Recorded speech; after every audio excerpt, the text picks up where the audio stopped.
నేను కుంకుడుకాయలు పులుస్తున్నా.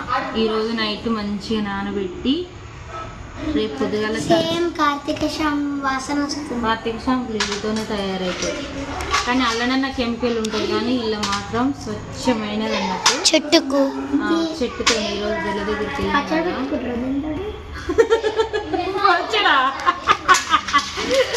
పచ్చడి కాదు, జుట్టు పెట్టుకుంటారు. అట్లుంటే మంచిగా నీట్గా అవుతుంది. మా అమ్మ అయితే కనీసం నచ్చిన తనగానైతే వారానికి ఒక్కసారైనా పెట్టి జుట్టు మొత్తం ఇట్లా అనేది అసలుకి అంటే ఇట్లా మసాజ్ చేసినట్టుగా. అలా గింజనా మా అమ్మది? గింజలు వెళ్తాయి, బ్లాక్ కలర్ ఉన్నాయి. మీలో ఎంతమంది పెట్టుకున్నారో, ఎంతమంది అమ్మలు పెట్టిరో కామెంట్ చేయండి. మా అమ్మ అయితే మాకు